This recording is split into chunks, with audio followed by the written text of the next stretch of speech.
Welcome to the Tech Marketing Podcast. It's a pleasure to have you here. Very pleased to be joined by Andy, Head of Marketing for UK and Ireland for SAP. We were just discussing how actually you two went to university together, which is like such a small world that we're in today. But since university, you've had such a varied career. You know, you've worked for some of the big tech giants. Tell us a little bit about kind of your journey up to now with SAP. Yeah, will do. I mean, I guess the journey is what it is. It's never a kind of linear path. I left university and joined Hewlett-Packard. I'd done my placement year with them. Didn't really know what technology was in those days, but I'd had a really good experience with them in Manchester. So moved down to Bracknell. Worked there in all kinds of different roles in a grad kind of scheme, ending up in the hardware part of the business with big Unix boxes and stuff like that. And then moved across to Dell because Dell were beginning to build servers alongside their well-known sort of laptops and PCs, so up against Compaq and all of that stuff. And a really different business to be in, much more fast-moving, working in the mid-market. And then via a very short stint at a .com, which everybody had to do at that time, I think, and some lasted and some didn't. I then moved into an agency for a couple of years, so I thought I'd see how it was to work at the other side of the table in that respect, working for Sony and NTL and other clients in there, trying to help them reach their customers before moving back into technology, which is always where I wanted to be. So I then had a good sort of 8-9 year stint at the IBM software business in the UK.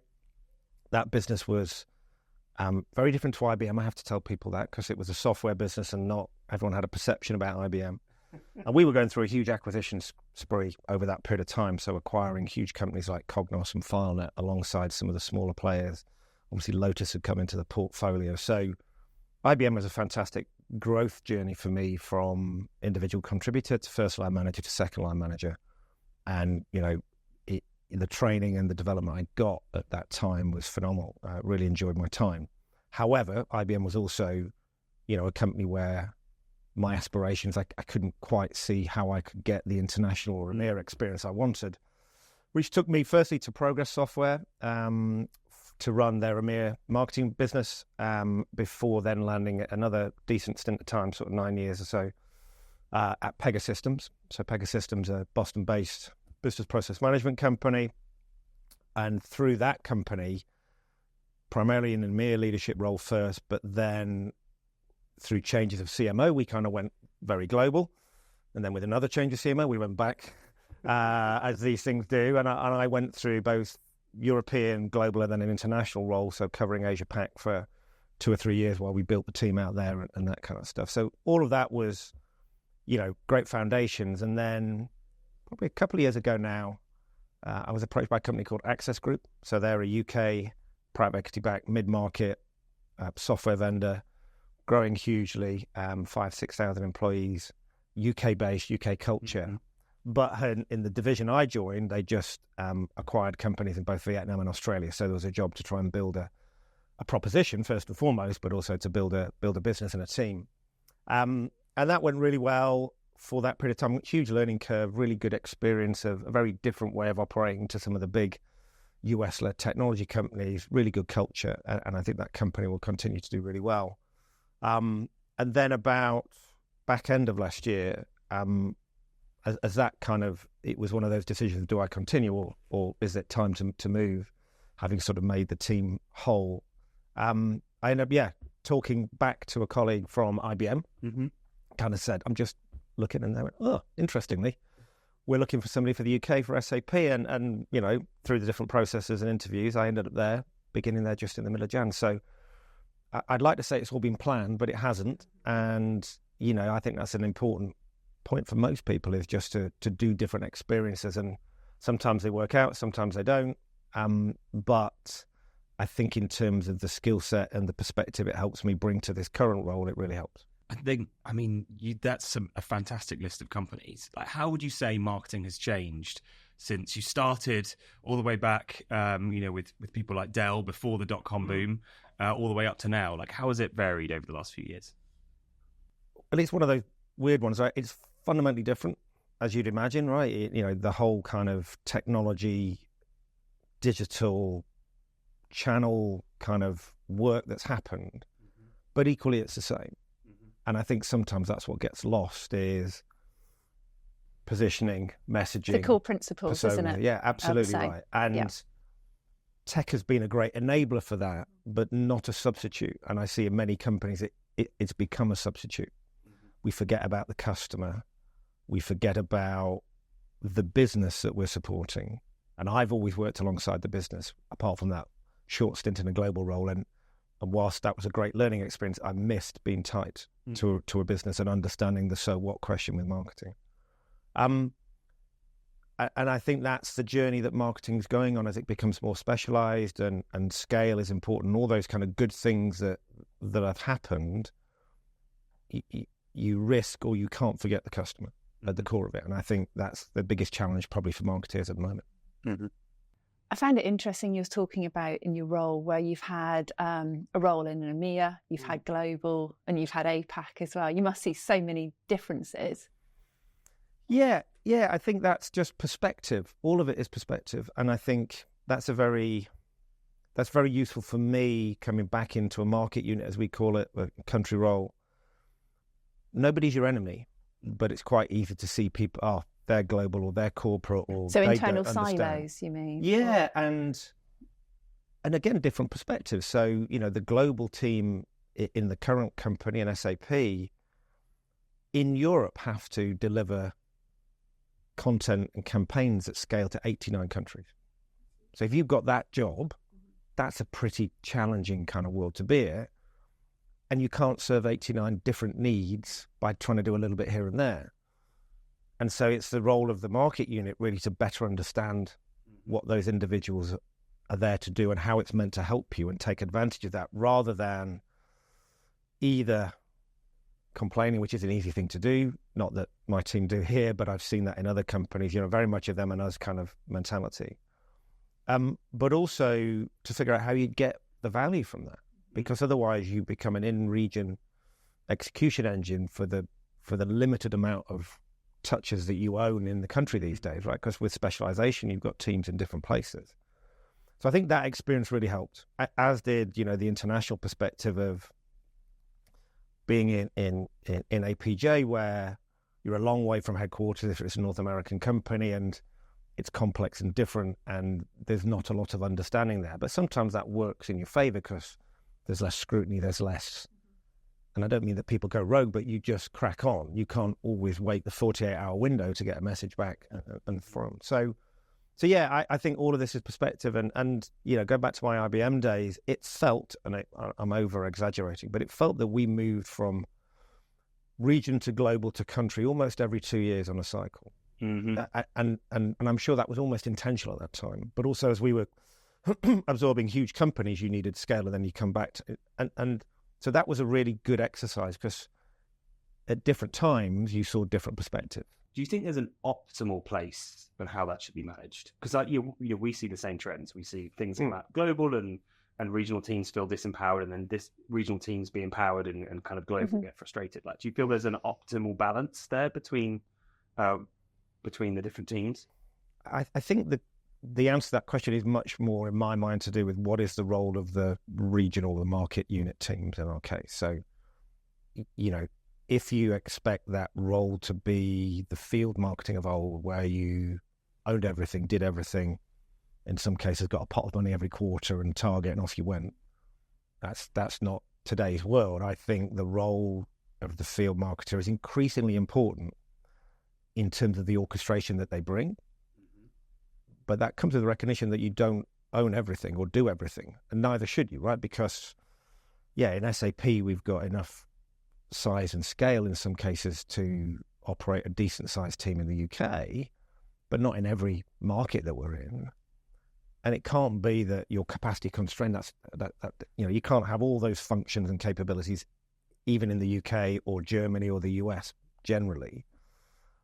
But it does challenge the teams then to think about that relationship with global or regional, whichever way the company chooses to structure it, and say, how do I understand your role, your value to my business, and how do I orchestrate that effectively, and how do I bring that to life, more importantly, for my business? So that the sort of in-country role is that translation engine between marketing and the business. And that to me is what excites me. It's why I kind of stay close to the business, because that's what it's all about, really. Do you think recently, with how Claire and I talk a lot about this, how the B2B buyer has changed, how they are now doing a lot more research themselves, that marketing has become a more important conversation, or more important to the business? Like, have you seen that trend happen in some of the companies you've been part of? I think that's down to marketing to bring that to life. Yes, the B2B buyer journey is far more complex, multi-touch, multi-channel, and therefore orchestration again needs to happen between sales and marketing in the market, because we're both engaging the customer at the same time. There's no, whatever funnel you might run in a company, which is we could debate the merits of sort of funnel measurement in a digital buying model with a cloud-based business. But we should be engaging and hand-holding all the way through the process, not just to sale, but beyond sale and back around the circle, right? And I think technology companies still can't help themselves being inside out with, let me tell you about our product. Really good.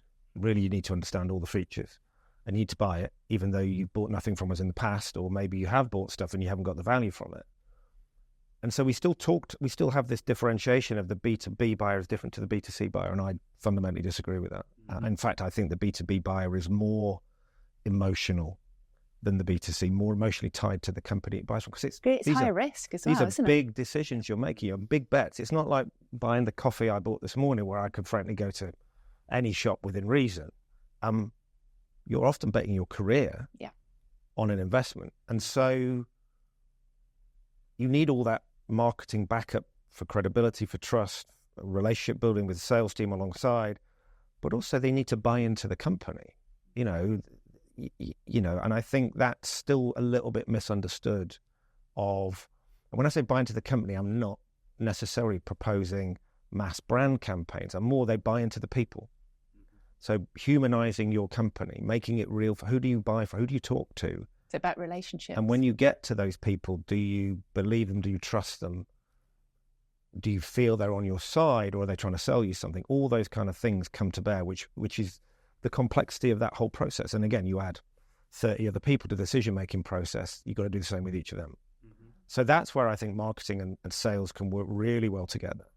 And that comes back to that word of orchestration in terms of understanding what the buyer's doing before they want to talk to the salesperson. In fact, the data will tell you that they don't really want to talk to the salesperson anyway. None of us do at the end of the day, if they're being sold to. But if you can bring value, if you can bring insight, if you can help people be successful, if you can be on their side and still at the end of the day sell, clearly, which is what it's about. But that, I think, is where the very best teams succeed, and where the very best individual sales leaders and sales teams succeed is they're on the customer side and they want the customer to succeed. And at the same time, they know that they've got capabilities they can bring that will help the customer be successful. But in the same way as we'll talk about working marketing to sales, it's you have to understand your buyer before you start the chat, before you start, oh, here's something you need. Well, what are some of those conversations that marketing then should be in? Like, in this case, we should be more aligned to sales. Like, I guess the other way of looking at how could sales use marketing better? Like, what are some of those crossover points you think marketers should look to make with their peers? Firstly, marketers have got to stop asking sales what they want from marketing. And I can't get my head around why marketers still do that. Because, yes, the relationship with sales is important, of course, and that's what we're working towards. But if you ask, if a sales leader comes to me and says, I've got 20 years of sales leadership experience, but could you tell me how to close that deal? Why would that happen? Right? Why would they do it? But B, why would I think I've got an opinion? So I think for marketing, it's about asking the right questions, like we just talked about with sales. Be interested, understand the business you're serving before you start talking about marketing, and then talk less about marketing. Yeah, we seem to have an obsession with, I need to tell you how difficult marketing is in this multi-channel. They don't give a, they don't care. Neither should they. They want to know how will it help them. Yeah. And our job is to translate that. Our job is to bring it to life and say, based on my understanding of your business and what you're trying to achieve, here's how I suggest we can help you. And maybe sometimes we can't. And that's equally okay to have that kind of conversation. So to me, it starts with understanding the business enough so that you can couch where marketing's value can be in their terms and in business terminology. And also have a point of view that, I think a lot of marketing's value, if we're talking about this complex B2B journey that sales and marketing need to work on together, is insight and intelligence that we can help them with, so they understand where their buyer is and what their buyer is doing and who's looking at content, who in the buying cycle, in the buying unit has looked at what content when, or who's sending the sort of, if you're into the ABM world, who's sent the asset that you've created to other people in the business and what's happening with that. It's not all about the lead. It's not always about, we've got to have that lead at the end of it, because really depends on the business, clearly. But at the same respect, in complex B2B buying, how do you sustain that relationship? How do you bring them something from a business, your business that they don't know? So have you seen changes over the last few years about how you work or your teams have worked with sales? Yeah, I'll go right back to the beginning. I think there's, it still goes back to core basics, really. I think my history certainly says on the business side, marketing tends to have a decent level of credibility and understanding and trust, and they like what comes across. And sometimes our core skill of project management or whatever, they're wowed by, because in other parts of the business, they can't project manage, weirdly, but that's the way it works. So they want more value rather than just talking about tactics. And on the other side, you've got the marketers going, I really wish I had a seat at the table. I really wish the business would. It's like, step forward. Yeah. Mm-hmm. Stop. You don't wait to be asked, because you won't be. Subservient, yeah. Well, it is, but it's also, think of your value, and it's not a big statement. It's just, there's much more you can bring if you understand that business better. So go and be interested. Go and talk. Oh, what do I need to talk to them about? I need to take, just go converse, right? I find that quite strange for marketeers, and it's been a relatively consistent trait in many businesses I've been in, where we're nervous to go and ask the business what's going on. Mm-hmm. And interestingly, sometimes when we ask the business, they don't know. And that's another opportunity for marketing to come, okay, well, let's talk about where's the business coming from? How do we prioritize that? How do we look at the market opportunity? Core marketing stuff that, yes, it's not going to generate leads, but God, that gets you trust, that gets you a seat at the table. But if you're waiting for that, it's never going to happen. Mm-hmm. Never going to happen. And I still think many marketeers are waiting. Just listening to that, I completely agree. Like, just go and ask where you can help without maybe using the marketing word. Correct. Which I was going to say how difficult marketing has become, but now I'm afraid to say that, Andy, because it has become difficult, which is why we've got project managers. But it is a highly complex I think it's skill, but you've got to simplify it for your target audience, right? In the same way that, selling a multi-million-pound software product alongside probably 10 times that in consultancy and transformation, that's not an easy sell, but you have to try and make it simple. Mm-hmm. Not because our customers are simple, but because you've got to cut through all the noise too. So why would I do that? And more importantly, why would I buy that now?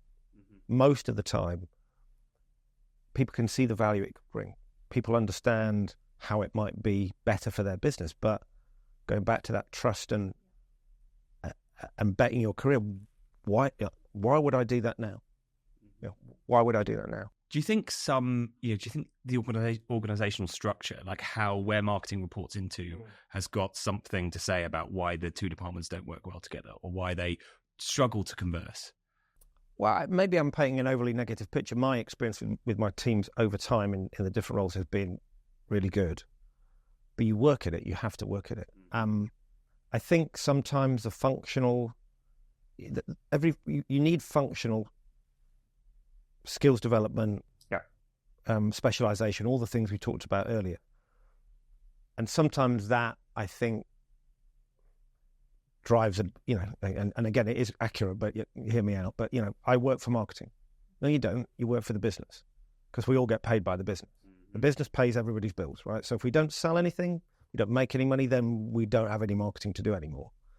And I think that sometimes gets lost Not that you're going rogue, but it's like, but in the same way we think of our external customers, we should be thinking in detail of the persona, how they buy, where they get information from.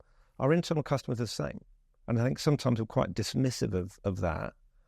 Oh, I sent them an email and they didn't read it. Well, there are other ways to communicate, right? And have you tried those? In the same way that, I got a 1% response rate on my email, you kind of go, right, so I've got to think of other channels and other ways to do that. So I think it's an understandable specialization, but the best individuals I've worked with, the best teams that I've worked with and led are an integral part of the business and seen as such and should be. I mean, marketing and sales alignment is one of these things. I studied marketing at university. We were just talking about how we all studied business and marketing at university, and it's something that I remember being in a module in probably 20 years ago now. Do we feel it's in its final form? Like, do you think it still needs to evolve? How? It's a relationship. You work at relationships all the time. People change, in terms of you get different business leaders who have different perspectives. So it's a constant piece, and it is mad in some respects that we're still having this conversation. That's why I find it so mad. Like, I don't feel like anyone's found an answer to it. But there isn't an end game, right? There isn't an end goal where you go like, okay, job done. We don't need marketing anymore. We don't need to talk about this conversation. It's like all relationships. You're constantly evolving and working at it. Marketing is constantly evolving and working at it. Things that we can bring to the business that bring real value didn't really exist 5 years ago in some cases. Yep. In others, the complexity, if we're not careful, masks the value. So you have to be able to sort of think about the so what question. Yep. So what does that mean? Right? We're using, digital channels to engage more and more people effectively. We've got the age-old awareness that the sales organization perceives it needs. Okay, so what happens after that? And what do we do with those people? And if only 5% of your target audience or less are actively buying, what's our role there? And I think these are all ongoing conversations where, again, it can be a very binary conversation with the business. If you rock them and go, what would you like from marketing this year? And they go like, well, I've only seen events or airport billboards, always a favourite. So let's ask for sponsorship. Yes. Sponsorship, yeah. But that's marketing's fault, not the sales fault. Mm-hmm. Why would you ask that question? It's the wrong question. Correct. I mean, diving into that structure, the reason I ask that is, I almost look at this going, is there an ideal structure where we don't talk about marketing? Like your point where if you're going and speaking to sales, is it don't mention the M word? And one of our previous podcast guests has evolved that and moved everyone away from being marketing roles and being focused on the customer, very similar to what you say. So, I'm just piecing together some of your thoughts, and I'm like, I think we're not pushing marketing hard enough sometimes to think about the customer, and to instead we focus on the tactics or on our little siloed results. Yeah, agree on all of that. Again, I think sometimes we maybe think it's about job titles or reporting structures, or I think it's about how you engage the business, right? And because we're not sometimes marketers, we feel we're a bit special, right? But professional services, customer success, alliances are all the same places, right? They've all got that same, in principle, challenge of you're a functional role working into a business. So could marketing sit in the business rather than in a function? Yeah. Does that change anything? Not if you continue the same conversation. It doesn't really change that. So I think that is really it's down to the individual marketer to say, step forward, get engaged, be interested, build your network so you have an understanding and a point of view to bring. Don't be the person that turns up. Little soapbox moment, but marketeers, in my experience, and I'm guilty of it because I'm seeing my MD tomorrow, and it's the first time for a few weeks. We like kind of formal and infrequent engagement. So we like 45 minutes or an hour every month, and we're going to come and talk to you about marketing. You haven't talked about marketing for 4 weeks, and we're going to go really, and we expect you to really get brought into that. And that's not how people work. So frequent and informal, corridor chats, 1 point question, ping people on team. What about that? What about this? That's when you're part of the business. So I think that, again, is less to do with structure and more to do with, how you show up. No, completely agree. I mean, I was going to ask there, like, what can a marketer do to get more involved? And I think it's be present from what you're saying. Be interested, yeah. I mean... Be curious. Yeah, and I think recognise your value isn't always in the weight of activity that you do. And I think we get hung up on, there's an element of the automation and the tech that has come and the measurement that's come with it that at the time in black and white when I first started, when measurement, it was great. We could put a number on what we do. There's a risk we hide behind those numbers now sometimes. It's good. And the age-old thing for a field team is you can't walk up to a business and go, hey, look, my data's all green if the business isn't green. Otherwise, you're miles off in terms of understanding, the impact and the correlation between the two. Spend more time with the business, and therefore what you execute will have a better return and a better value. And then maybe you don't need to do quite as many things to achieve the outcomes you need to do. I think, like you're saying, Andy, it's about the language marketers use as well, isn't it? We use a lot of acronyms that might be relevant for us, but not for the other parts of the business, whether it's click-through rates or cost per leads. But also that there's a lot of marketing press around what marketers need to do to talk to the CFO. But it's almost assuming the CFO is not a human, because it is, they need to know the metrics. And it's like, well, no, actually, they want to know what value you can help to drive the business forward. I think that. What's your experiences around that? Well, the first part on the metrics is, I think even within marketing, we don't understand half our metrics between one specialisation and another. You go and talk to a field person about the digital metrics or the digital person, and at times we don't even understand our own language. So your funnel is really fragmented, and it's not a linear funnel, but we don't need to go into that. Back to the top of the conversation is understand this. Every CFO is different. Some are pure numbers driven, all about the bottom line, and that's what they get excited by. Others are humans, to use your terminology, and they've got different challenges of managing complexity. But again, your role is to show how the investment that they've made returns in the same way, in the same way that any other function would need to do that. And that's a conversation. That is, I think, just as you would do with an MD or a sales leader or whatever else, it's tell me how you run the business. Tell me what numbers you look at, what matters most, what are we worried about, what can we do? And then, how does marketing play into that? I think there's a kind of a perspective, if you're talking to, it's all about numbers, it's all about finance. There's a bias there, understandably, but in any role I've been, it's always about the numbers.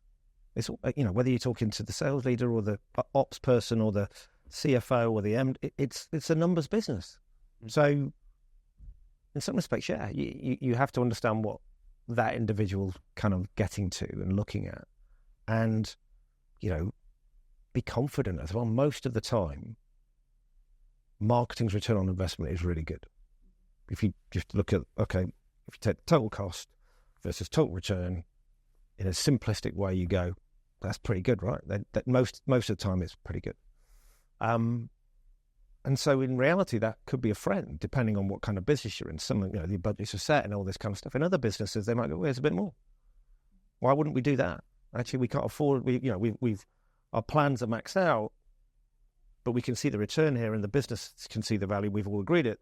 Well, CFO can put his hand in his pocket, right? And make a decision at that point. So they should be a partner alongside everybody else. How can you make that CFO's decision easier?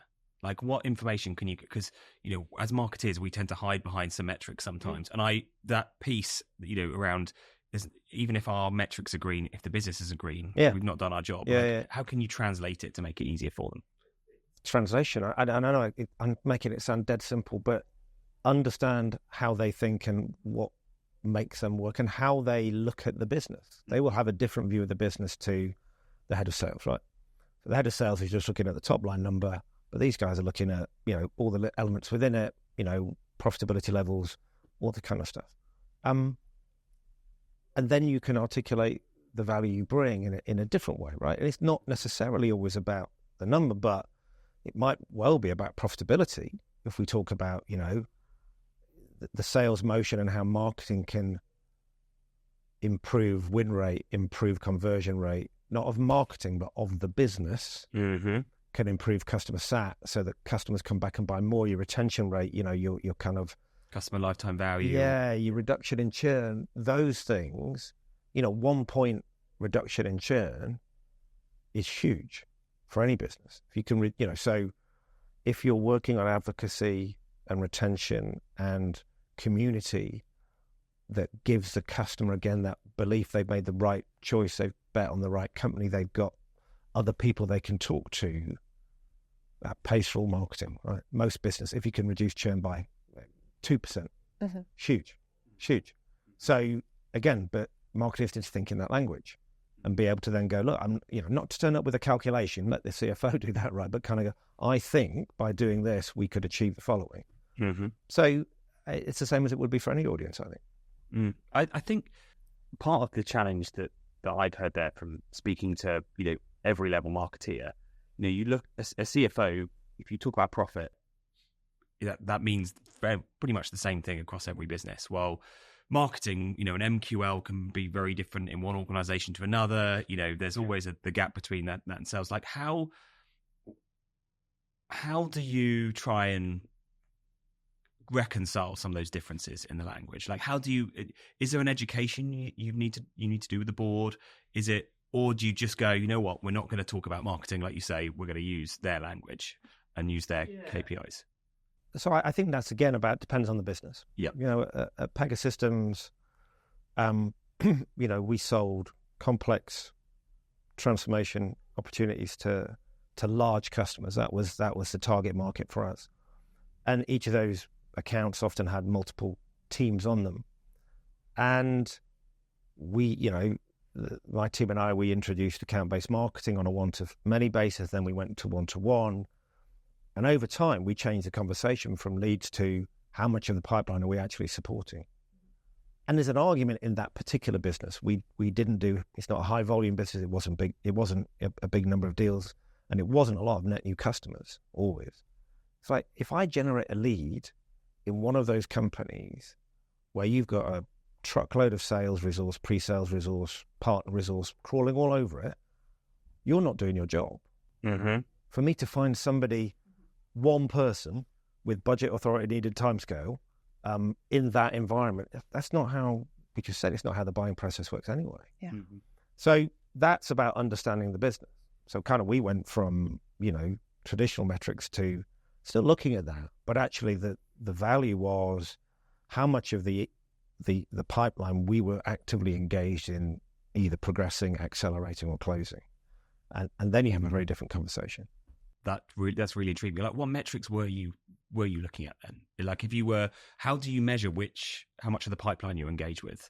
So which organizations are we active with account-based marketing? And, the pipeline that those organizations had in live, and working with the sales, the global account manager or whatever, kind of going, which of those deals are we actively supporting? In most cases, it was most of it, because there would, in Pega's particular scenario, there was only probably one deal in flight. Big deal, but there'd be one deal with that particular company. So we had all the other metrics, but actually the one that, the European MD and each of the country MDs cared about was our ability to show pipeline number. Was almost that was for our benefit, ego, whatever you want to call it. Actually, we could show the number of people we were touching, who's engaging with the content. Here's the different activities we're doing from, a one-to-one basis of, on-site customer success days where you're radiating the story and you're permeating that through to, bespoke content, through to some of the ABM work we did in being able to map the customer's long-term strategy to Pega's capability. And actually we got the most traction, I would say, with our business in our ability, with some help, to say, let's look at the 3-year vision for the business. Let's go there, take all their corporate content. Let's look at that. Let's distill that down to a one-pager and map Pega's capability to it. So you are now relevant to that conversation with the customer. Things that account teams should do, but don't, or don't do very well quite often. They want to get into, there's an opportunity there. It's like, but what's your vision, right? How are you going to the senior people in the company and going, these are your 5 priorities. You've listed them on your annual report, and here's where I think we could help you. And equally, here's where we might not be able to. I mean, that's a really interesting point. I think we need to marketing's got a role to go even deeper there. Yeah. Like when that becomes powerful is where you map it against the company's values, like where you can go in and have Correct. a conversation in the same language. And we got most of the way through this podcast and not mentioned AI, but that's also where AI can help. We're seeing AI help a lot. It is being able to kind of go in and have a relevant conversation that maps everything right from a company's vision, values, purpose, all the way through to their annual report makes you relevant. Yeah, definitely that. And like all technology, it's about the questions you ask it, right? And I think so. It goes right back to the core of this conversation, which is if you want to understand the business and you want to bring that value to your stakeholders, there's tons of technology, including AI, that can do that for you. I remember again with the ABM stuff, we were able to, bring to the account teams insight into, as I say, who'd been engaging with content, and we were able to show as the buying journey progressed how that was changing and how that was moving, so that they knew either it was working and people were okay. So we're seeing a spike in consumption off the back of we've gone in and done an RFP presentation, or we've gone and done we've done a on-site event for them. Has that correlated or not? And who's actually looking at it? And we found certain people who were going to influence decision making, but weren't your obvious targets. Mm-hmm. And we're going to, but they've had a look, and now you can follow up on that and kind of go, what do you, even if it's just to show that you're interested. Mm-hmm. I note that you read that. Is there anything else I can give you? Can we do something more with that? And just to close out on that, having marketeers talk to the customer as well, radical though that may be, because marketeers are safe. Customers are quite happy to talk to marketing people because we're not trying to sell them anything. We're normally trying to bring them some value, and not enough marketeers talk directly to the customer. And also we talk about the needs and the challenges that a customer has, and customers are usually very welcome to tell you those, aren't they? Completely. Because they're not going to be sold to. Correct. And, we kind of ask them, how did you get here? What's the weather like today? If you're at an event or whatever, it's like, why have you given up your time? How many, in my industry, we have this belief that, taking a day out of the office to come to one of our events is a really good use of time. And none of my marketeers take any time out to go to marketing conferences. So I'm like, well, why do you think it's different, right? We just assume. Here's So understanding again yourself, being able to, your credibility might come from actually, we're working directly with X customer Y on a reference or a case study, or actually they're going to speak at one of our events, but more importantly, they're talking to me, not to the account team. Okay, that's a good thing to do. What was the most surprising role that you weren't expecting as part of that buying committee that popped up then? Because you mentioned this person wouldn't normally engage with this content. I think it's the usual. It's not a surprise, but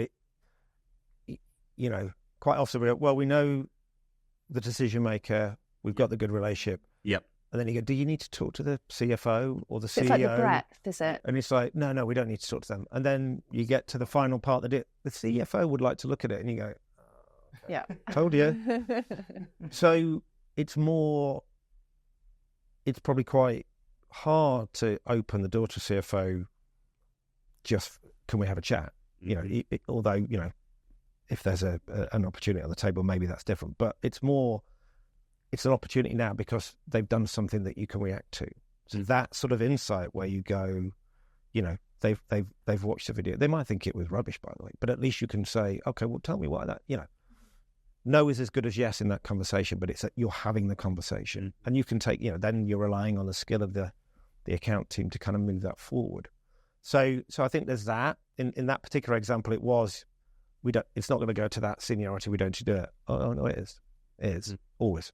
Yeah. Are you seeing any changes with who's involved in the purchase decision? So, you've got obviously IT function itself, you've got the users of the software, those departments, you've got procurement. What sort of mix are you seeing, or have you seen a change over time?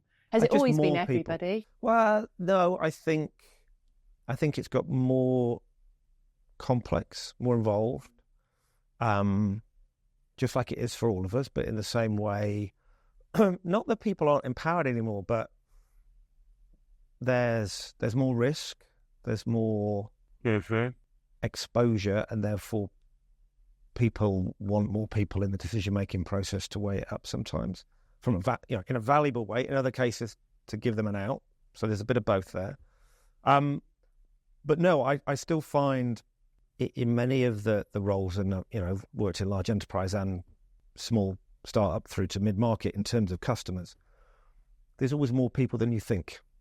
And, just because it's a low-value purchase in a small organization where you're talking to who you think decision maker is, it's probably not. There's going to be another person they want to just kind of run it past. So what, cast your net a bit wider then? Well, be curious. I think that, the number of times, and throw nobody under the bus, but in any sales conversations that I've had over the years we're talking to the CIO, we're all good. What about the line of business teams? What about, the head of marketing, the head of HR, the head of finance? We don't need them. Only to find at the end that, we've added, even if the deal closes successfully, you add another 6 weeks to the deal because there's 3 other people that you haven't got to yet who all have a say. And not only do they not know who you are, but because they've not been involved, they're going to be a little bit harder to talk to. So it's that natural curiosity of and that's changed with, how in the proverbial good old days of salespeople being told, you own X account, go to live in the account. You're there 5 days a week, you'll walk the corridors, you'll chat to people. Still possible, by the way. Mm-hmm. But we don't do that as much, and we don't use the tools virtually make it much easier to do that. We kind of get quite narrow if we're not careful. And I think, same applies internally as well as externally is I'll talk to my stakeholder. What about that? But, well, they're not really, I know, but wouldn't it be good to just get a different perspective, right? Somebody in the professional services team or in the partner team, as well as in sales, to get you a different point of view on how we sell. You made me reflect on how collaboration has changed over the last few years. So because you're exactly right. I feel like our buying committees have got a lot larger in customers, but the way that we collaborate with customers has also become a lot more difficult. You can't just go and have some of the conversations that you can't have a salesperson walking a corridor. How do we think marketing can help with that? What are some of the things that we could start doing that change how we collaborate with customers? I think the technology enables you to have more conversations. Mm-hmm. The fact that you don't need to drive to Manchester to the customer site and hope there might be, people I think are, if you've got an engaging message, a 10-minute Teams or Zoom call, I would hope most people would be up for that, right? Yeah, it is different saying I need to come for you for an hour and I need to be, but that's a good thing, right? And then maybe you've got a more detailed conversation. I think marketing's role is to find, those entry points if you can. Sometimes that's stakeholder mapping, which again, account teams should do, but when we've ever done it with them, it's about this big, and then when we finished, it's about this big. So helping them understand again, and navigate a company. And it's fair enough that in a relationship, as we were talking about, you can't have a good, deep relationship as a sales leader or as an account leader with 50 people, but we can. Yeah. And maybe you've got the 5 in addition to that. Mm-hmm. Your 5 core people, but you need both of those things. So I think, particularly, community building, advocacy work, connecting people. I think marketeers have tried, and because it's not lead gen, it's a bit hard, but most customers, I think, feel relatively lonely. They feel as though they're on their own on this journey, and they're the one taking this risk, and the company, we're pushing them to take the technology, and they're looking around going, if this doesn't work, it's on me. Mm-hmm. And you put them together with 5 like-minded people on the same journey, even with different companies. It doesn't always have to be, they go, okay. And actually you feel quite good about that. I say we talked about marketeers not going to marketing conferences, right? Part of that sometimes in my past has been you because marketeers are pretty down in our own worlds, right? Oh, it doesn't work. And Then you go to other places, you go, actually, we're pretty good compared to everybody else. Actually, we're a bit more, maybe we're not good at that, but we're really good at that. But part of that is that sense of you're on the same journey as other people, as opposed to you're in your own little world and it's really hard and whatever else. And I think there's huge value there in terms of connecting people to like-minded people and helping them understand the journey and learning from each other. Yep. And by association, clearly, because you're helping that, you're putting, again, you're humanizing the company that you stand for as somebody who's here to enable and help me, rather than they just want to sell me and leave me alone. Yeah. It's interesting because some research we've just done with the FT, sort of peer-to-peer has come out as the main sort of, I guess, approach that people trust. Yeah. At all stages, whether they're just initially, have they got a problem that they want to share, but also how to help make decisions. Yeah, and, your best salespeople are your customers, right? I think we're still a bit caught, in my mind, in we wheel the customer in, we wheel a customer in when the other customer asks for a reference. Mm-hmm. That's too late for my mind, right? Yeah. You want to get people with some groundswell beforehand, and equally you want some transparency, right? Because most of the things, when we were in COVID, we flipped from in-person community events to online. We got a massive take-up. And most of the value there was people saying to a customer who'd already completed a journey, let's call it, what wouldn't you do if you did it again? That kind of insight. And they go like... Which, of course, sales are going to be like, I don't want to have my customer tell that. Don't tell the bad stuff. No. Tell the bad stuff. Yeah. Because normally the bad stuff is, I didn't get enough internal buy-in. We didn't spend enough time thinking about how we would make this project work. Yeah. Nothing to do with the tech. Process and as it culture. Is, correct. Yeah. We didn't think about the people enough. We didn't sell it hard enough internally, or whatever it may be. And that's where you build credibility and trust. See, that's the bit that's, when you said it's easier using with technology now to collaborate with customers. See, that's where I disagree, because some of those peer-to-peer conversations, I think, happen better when you're face-to-face, when you've got the little 5 minutes before, 5 minutes after for someone to talk about their day or, vent their frustration, which when you have to book a half-hour slot in people's calendars, it can be difficult to get. Like, do you think there's a balance? Definitely. I think there's a huge value in person. Yeah. But you are always in that situation of, I want all these people to turn up when I want them to turn up at a time that I want them to turn up. Yeah. And they're all at different stages in the buying journey. Yeah. And some of that, I think, is again on marketeers who I feel, again, we're still in the one-off world. We still do one-offs, right? We get excited by this, that, and the other. We're not thinking about the execution. And my current team, only 8 weeks in, will tell you I'm already banging them over the head with. It's all about execution. And the point of that would be, I think those in-person community things are great, but you need to build a program, because at different times, people will be ready to come into that. If you do it once, or you do it sporadically, then again, your business stakeholder doesn't understand, and your customer doesn't understand. If you said, we got to run this every month on the first Thursday of the month, at this time, at this place, and if nobody's available this month because it's not the right, great, that's okay. Yep. Do it next month. Consistency. But put it on the table, and then people know, okay, this is where we put peer-to-peer together, right? Mm-hmm. So if you're in a conversation at any point with a customer and they say, I'd really like to, great, every month on a Thursday, or whatever it might be. Equally, if that doesn't work, we can do virtual. Yep. But that's where, again, marketeers need to think about the orchestration of those audiences into our hoppers, rather than the hoppers here, can you all jump in? Mm-hmm. It's okay, so what do we have at different stages of the year and at the different stages of the buying cycle that become calls to action? I think from a marketing point of view, we've had to so often look at what that plan is, and you look at your quarter or your month, and you think, right, we can do that then, or we'll do that particular topic this month, we'll do a different topic next month. But like you said, not everybody's going to be interested in security this month. Correct. Or, so it's being aware of that, but it's the balance of practicalities of how do we plan and schedule it versus the reality of buying. I think all of that is absolutely right. Yeah.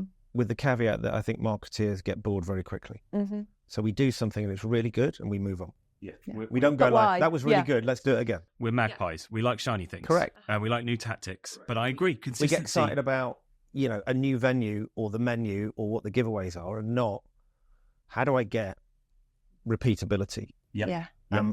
Because for the customers who go to that event at that time, it's new. Mm. It's not new for us, maybe, and we, but for the customer, they're ready to now engage in that particular tactic, whatever it may be. And then in months, there'll be another group who'll be ready. And for them, it will be new as well. Yeah. So you have to take it, it's not all about you, it's you. Yeah.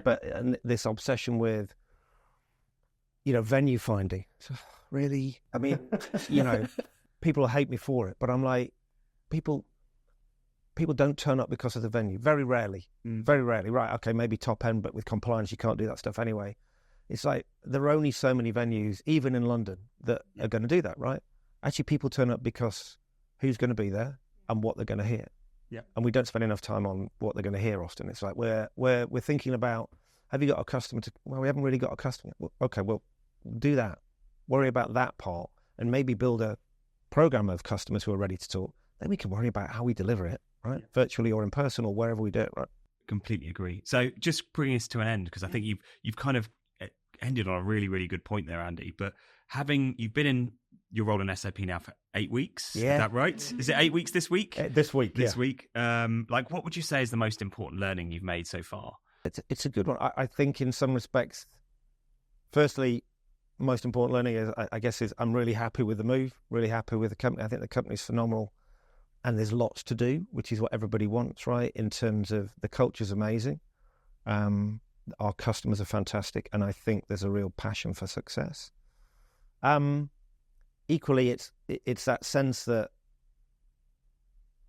all the things we've talked about today are all there for the taking, and the marketeers' appetite to grow and develop is there. The business's appetite for marketing to step forward is there. Mm-hmm. We've just got to join those two things together, and I think that's great, because it doesn't always work like that, right? You can walk in and it could be very much broken, or a team, isn't in the state that I've been fortunate enough to inherit in terms of their success, but equally their desire to move forward. Mm-hmm. So that's the opportunity, and I think that's the prize for all of this around, working alongside a business is, how do we make the UK market unit for SAP the most successful it can be? Just final question for me, Andy. Look at other people that are aspiring, say, to a CMO role, or what would you advise them to do at the beginning of a new job? What should and shouldn't they do? Talk to the business, first and foremost. I still think that's quite hard for people to get their head around. Where have you spent your first month? Talking to the business, not talking to marketing. Well, I've done that as well, but be interested and be curious, yeah. Some of the team have heard me say that there are many similarities between SAP and IBM in particular and other companies, but there's huge differences equally. And so I guess the one thing I said to myself with this role, and I say it to people that join my team, is I don't want you to do any work in the first month. Your worth is not by delivering something in the first month. It's by spending the time getting to know the business as best you can. Go talk to as many people as you can. Go be interested, be curious. And it's the only chance you'll get to do that. Yeah. Because beyond that, then the wheels start turning and things start happening. So, feel good that is what the outcome of that first 30 days is all about. And that tends to work for me. Yeah, great advice. Yes, thank you very much for joining us. Thank you for having me. The three things I've written down as we were just finishing up there, which I just think summarises this conversation really well. Curiosity, which is one of my favourite words anyway. Customer and consistency. I think those three might be the reason for your success there, Andy. But it's been a real pleasure to have you on the podcast today. Thank you, Andy. Thank you.